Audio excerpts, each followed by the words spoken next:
मैथिली के समस्त स्नेही अनुरागी श्रोतागण राजीवक नमस्कार। श्रोतागण आइ हम फेर अपना कलम आयल छी आ अखन कलम जे होइ छै से बड़ा मनोरम लगै छै, एहि दुआरे जे कलममे आम लागल छै, देखै छियै आम लागल छै कलममे। अखन आम जे छै से फड़ल छै, टुटि कऽ फड़ल छै कलम एहिबेर आमके कहि सकै छियै जे आमके फेवरेबल कंडीशन छै, फेवरेबल समय छै आमके। और आम एहिबेर लगभग देख रहल छियै जे गाछमे ठीक ठाक आम फड़ल छै। एकरा सबके जे छै से कनिए कलममे एहिबेर हमरा कलममे मैनेजमेंटके कमी भए गेलै, जाहिसँ कि घास तास बेसी ई अथीसब अवांछित चीजसब जे छै से जनमि गेलै हँ। एकरा सबके ठीक ठाक करैके छै, एकरा सबके ठीक ठाक करबाक छै। अहाँ सबके किछु देखा रहल छी जे हमर गाछसब जे फड़ल छै, अन्दरसँ तऽ पता नहि चलै छै, आ बाहर जखन अबै छै तहन पता चलै छै गाछमे आम कतेक छै। तऽ देख रहल हेबै जे देखियौ एहि गाछमे आम कतेक छै, कतेक सुन्दर आम एहिमे जे छै से लटकल छै। पूरा आमे आम अहाँके बुझाइत हैत।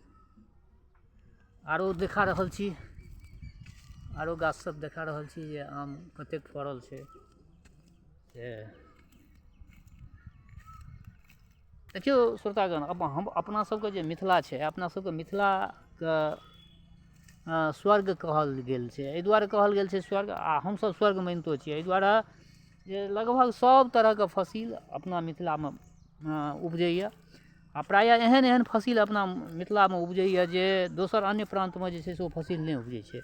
जेना आमेके लऽ लिअ, जे स्वादिष्ट आम अपना ओतऽ छै, लीची जे स्वादिष्ट अपना ओतऽ होइ छै, मखान जे अपना ओतऽ होइ छै, दोसर ठमा होइते नहि छै। मखानके खेती कतबो लोक प्रयास करै छै, दोसर ठाम नहि होइ छै। देखियौ ई आमसब जे छै से देखियौ, एकर घोंरसब देखियौ कतेक सुन्दर फड़ल छै।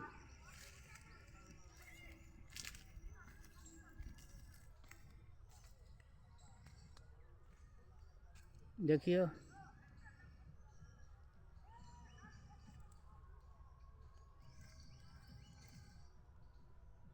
सिनुरिया छियै ई आम। आब ई जे छै से पकनाइ स्टार्ट हेतै। 10 दिनमे आब ई आमसब जे छै से लागऽ लगतै, गिरऽ लगतै तीब तीब कऽ। ई आम बड़ा स्वादिष्ट आम होइ छै। एकरा हम नर्सरीसँ मँगेने रहिए, आ नर्सरीसँ मँगेलिए एहिबेर। वर्षा जे एतऽ कम भेलै हँ, एहिसँ आमके साइज जे छै से कनिए छोट बुझाएल, तैओ कोनो खास छोट नहि। सब आम सब तरहके छै, पैघो छै, पैघो छै। एक एकटा आम आधा आधा किलोके सेहो छै, एहन बात नहि छै। देखियौ जे एहि आमके साइज देखियौ, एखन एकरा छोट केना कहि सकै छियै, छोट छै। देखियौ कतेक सुन्दर एकर साइज छै, स्टैण्डर्ड साइज छै। कहैके ई मतलब भेल जे अपना मिथिलाञ्चलमे जे छै से सब तरहके आम, सब तरहके जे छै से फसिल अपना ओहिठमा जे छै से उपजाएल जाइ छै। आ एहि महिनामे मिथिलाके लेल जे छै से कलम जे होइ छै ने, से बहुत आनन्ददायक जगह होइ छै। ओनाहिओ कलममे जे छै से एहि महिनामे डरो भर नहि होइ छै लोकके। आन महिनामे कहबै कलम असगर जाइ लए धियापुताके, धियापुतासब कलम नहि जाएत। लेकिन एखन देखियौ धियापुतासब ओहि कलममे जे छै, हमरा कलमके बगलमे एगो केओ कलम ओगरबाही देने छै। छोट छोट नेनासब जे छै से ओ कलमके जे छै ओहो सब ओगरि रहल छै। देखियौ एहि गाछमे कतेक आम छै, देख सकै छियै। देखियौ पत्तासँ बेसी आमे बुझाइ छै एहि गाछमे। एकर साइज छोट छै, ई बिज्जू छियै, लेकिन एहिमे कतेक आम फड़ल छै देखियौ। तऽ श्रोतागण कहबाक ई तात्पर्य भेल जे अपना मिथिलामे जे भी चीज हम अहाँ सब जे छै से एहिठमा लगबै छियै, तऽ ओकर मैनेजमेंट कनिए ढङ्गसँ नहि कऽ पबै छियै। मैनेजमेंट सही ढङ्गसँ हेबाक चाही। मैनेजमेंट अगर सही ढङ्गसँ नहि हेतै कलमके, तऽ कलममे जे छै से अहाँके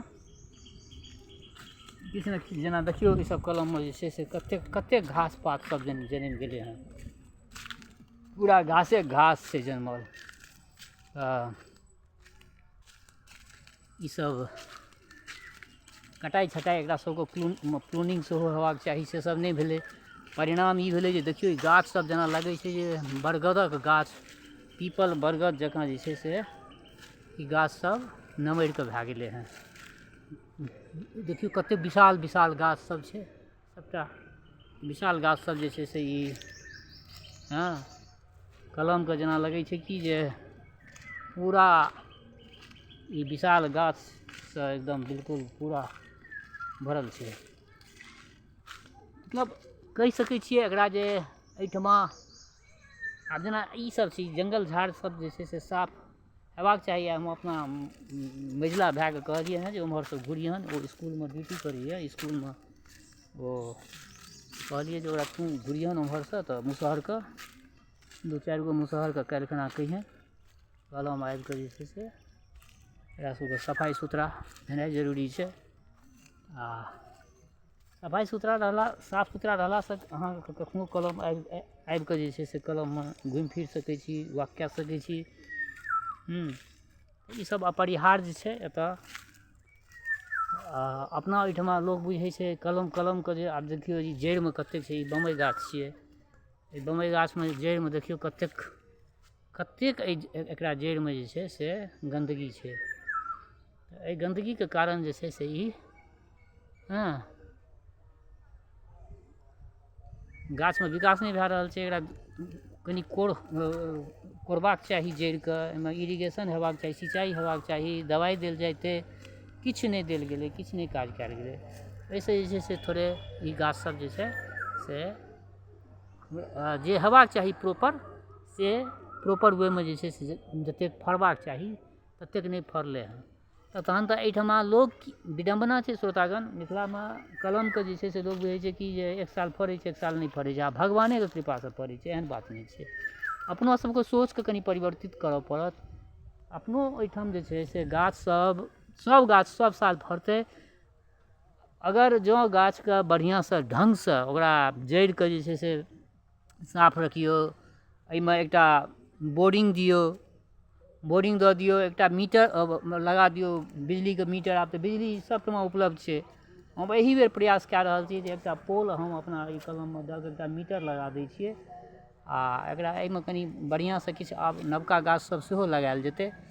साफ सुथरा कए कऽ एहिमे किछु नवका गाछ सब लगा कऽ आ एकटा एहिठमा जे छै से मोटर एहिठमा लगेनाइ बहुत परमावश्यक छै, अपरिहार्य छै। तऽ ओसब काज श्रोतागण हेतै सबगोटाके। देखियौ मिथिलामे रहि कऽ यदि एहिसब चीजके आनन्द नहि लेलहुँ तऽ फेर आनन्द अधूरा बुझाइ छै। ताहि लए कऽ मिथिलामे छी तऽ अपना कलम गाछीमे जरूर कखनो काल जाय। कलम गाछी गेलासँ बहुत फायदा छै, एक तऽ आमो भेटत आ दोसर बात शुद्ध ऑक्सीजन सेहो भेटत अहाँके। तऽ ईसब चीज जे छै से अपना मिथिलाके विशिष्टता भेल। अपना मिथिलाके ईसब जे छै से एकटा विशिष्ट जे छै से फसल भेल। आ फलक राजा कहल जाइ छै आमके। देखियौ ई कलकतिया गाछ छै, कलकतियामे ऊपरमे छै फड़ल, कतेक सुन्दर आम फड़ल छै। ईसब चीज जे छै से लगभग मिथिलामे सब जगह सब गाँवमे सबगोटाके कलम अछि, गाछी अछि, सब कलम गाछीके लगेने छी। तऽ हमर इएह आग्रह जे जँ केओ गोटा हमरा एहि वीडियोके फेसबुक पेजपर मे देखै छियै तऽ हमरा पेजके फॉलो कऽ लिअ। जँ अहाँसब हमर ई वीडियो यूट्यूबपर मे देखै छियै तऽ यूट्यूबपर मे अगर देखै छियै तऽ यूट्यूबपर मे हमरा चैनलके अहाँसब सब्सक्राइब कऽ दियौ। चैनल सब्सक्राइब रहत यूट्यूबपर। जखन भी हम एही तरह बहुत तरहके साहित्यिक चीज सब सेहो रखै छियै, आ हमर विचार रहैए जे आरो नव नव चीज कोनो जे चीज सामनेमे भेटल, कोनो नव चीज इनोवेटिव चीज देखलहुँ तऽ ओसब चीज जे छै से हम रखबाक प्रयास करै छियै। तऽ श्रोतागण ई एकटा हमर पहिल कलम भेल। ई एकटा एहिसँ पहिले देखेने रहौं, आ एकटा कलम ओ सामनेमे जे देख रहल छियै ओहो कलम हमरे कलम रहै। ओहिमे कम फड़ल छै ओहि कलममे। तहन तऽ कलमे छियै, 10 बोरा 20 बोरा आम नहि हेतै तऽ तहन फेर आम की हेतै, कलम छियै। तऽ से आमसब होइ छै। आ हमसब आम बेचै नहि छियै, हमसब आम जे छै से खाइ छियै आ बिलहै छियै, लोकके खुएलहुँ। अपनासँ बेसी यदि भऽ गेल तऽ लोकके खुआ देलहुँ। आम बेचै तेचै नहि छियै हमसब आमके कोनो कमर्शियल काज नहि करै छियै जे आम बेच लेब आ ओहिसँ पाइ बना लेब, ओसब काज हमसब नहि करै छी। तऽ बेस श्रोतागण, आजुक ई ब्लॉग जे बनेलहुँ हँ, एहि ब्लॉगमे अहाँ सबके ई हम अपन कलमक ई दृश्य जे देखा रहल छी, ई कलमके देखबे केलिए हँ जे एहिमे कतेक आम फड़ल छै। आ ई आम सब जे छै से एतेक फड़ि गेलै हँ, पूरा डाढ़ि सब जे छै से एकर सबके लीभ गेलै हँ। देख सकै छियै एहिठाम, देखियौ कतेक फड़ि गेलै हँ जे डाढ़ि सब पूरा लगल छै, पूरा झुकल छै। तऽ अपना सबके लेल जे छै से देखियौ कतेक सुन्दर ई प्रकृतिके उपादान, प्रकृतिके ई वरदान, कतेक फड़ल छै आम। अहाँ सबके होइत हैत देखियौ जे आम देखिकऽ एतेक खुशी, वास्तवमे हमर तऽ अपन कलम छी, हमर तऽ अपन गाछ छी, हमरा तऽ खुशी होइते यऽ। सङ्गे ई हमर केओ प्रवासी मित्र लोकनि जे देखै छथि तऽ हुनको सबके बड्ड नीक लगै छनि, आ ओहो सब जे छै से अपन प्रतिक्रिया व्यक्त करै छथि। बहुत हमर मित्र सब छथि जेकि बाहर रहै छथि, बाहरमे ओ मुम्बइमे रहै छथि, दिल्लीमे रहै छथि, वा देशके बाहर केओ जर्मनीमे छथि, केओ फ्रांसमे छथि, केओ बेल्जियममे छथि, केओ कतहु छथि, यूनाइटेड किंगडममे छथि। तऽ सभगोटाके जे छै से ईसब चीज नीक लगै छनि। ओहो सब मैथिल छथि, मैथिल जे भी छथि ओ हमरा चैनलके सब्सक्राइब कयने छथि। आ जँ केओ गोटा अगर नहि कयने छी, आइ ई वीडियो हम राखि रहल छी, आइ हम अपना यूट्यूबपर मे सेहो रखब, आ एकरा जे छै से हम अपना फेसबुक पेजपर मे सेहो रखब। तऽ जतऽ कतहु देखिए, अगर ई देखऽमे आयत तऽ एकरा सबके जे छै से पलखतिमे पूरा ब्लॉगके देखब। ई ब्लॉगे बुझू, एकटा ब्लॉग बना रहल छी हम, आ ई ब्लॉग अहीं सबके लेल हम बना रहल छी। देखियौ कतेक नैसर्गिक सुन्दरता छै आम सबके, देखियौ पूरा घोरक घोर आम लटकल छै। आ ई भए गेल हमर अहाँके जामुनके गाछ छी, देखियौ ई जामुनो फड़तै, ओहोमे जे छै से जामुनमे तऽ ओकर तऽ समय एखन नहि एलै हँ, जामुन फड़तै बादमे, जहन आम टूटऽ लगै छै तखन जामुन फड़ै छै। तऽ कहैके ई मतलब भेल श्रोतागण जे सकल पदारथ एहि जग माही, आ कर्महीन नर पावत नाही। फड़ल छै कलम, अगर हम कलम अयबे नहि करबै तऽ आम जे छै से चोर लए जेतै, चोरबा तोड़ि कऽ। तैँ लए कऽ कलम आबैयो पड़ै छै, ओहिना नहि होइ छै कलम आबियौ, कलममे आबि कऽ कनि अपन देह देखबियौ, जाहिसँ लोकके दहशत बनल रहै नहि कलम अबै छथिन। हँ, आइ विचार भेल हँ जे, ओना तऽ हम कए दिनसँ ई बात विचार करै छलहुँ, लेकिन आइ विचार भेल जे एकरा पूरा सबसँ पहिले एकरा कलमके साफ करबेनाइ जरूरी अछि। 2-4 गो मजदूर राखि कऽ जे छै से एकरा पूराके साफ करबा कऽ, केमिकल छीट कऽ एकरा ई अवांछित घास पात जे जनमि गेल छै एकरा सबके साफ करब। ई देखियौ ई बेरके गाछ छियै, एहिमे बैर सेहो फड़ै छै। आ ई अहाँके भऽ गेल हमर कलमके, हमर कलम जे छै से एल टाइप छै। देखियौ श्रोतागण, ई सामने एतऽसँ लए कऽ ओ सामने जहाँ तक देखै छियै पूरा ई हमरे कलम छियै। आ एम्हर अहाँके ओ बसबिट्टी देखै छियै, बसबिट्टीसँ एम्हर जतेक भी ओ गाछ सब देखै छियै से ई सारा हमरे कलम भेल। एहिमे लगभग 25-30 गो गाछ छै, पूरा 30 गो गाछ छै। आ एहिबेर प्रयासमे छी जे एहिबेर आओर किछु नया गाछ सब एहि सबमे जे छै से लगायल जेतै। एकरा कनि पहिले साफ करबै छी। तऽ बेस श्रोतागण, आजुक एहि ब्लॉगमे सिर्फ एतबे हम रखलहुँ हँ। आग्रह यऽ जे अपना मित्र मण्डलीमे एकरा सबके सेहो शेयर करब। आ जँ केओ गोटा नव छी हमरा एहि चैनलपर, फेर कहै छी जँ केओ गोटा नव छी हमरा एहि चैनलपर, पहिले बेर देख रहल छी वा सुनि रहल छी, तऽ चैनल सब्सक्राइब कऽ ली। से आकांक्षा जाइत जाइत सिर्फ एके गो बात कहै छी जे हमर श्रोता चाहे गाँवमे रहै छी वा परदेशमे, देशमे रहै छी वा विदेशमे, जतऽ कतहु रहै छी, स्वस्थ रहू, निरोग रहू, अपना आचरणके पवित्र बनेने राखू। माता जनक नंदिनी जगदम्बा माँ वैदेही की कृपा सदिखन अहाँ सब पर बरसैत रहा। शुभकामनाक संग जय मिथिला, जय मैथिली।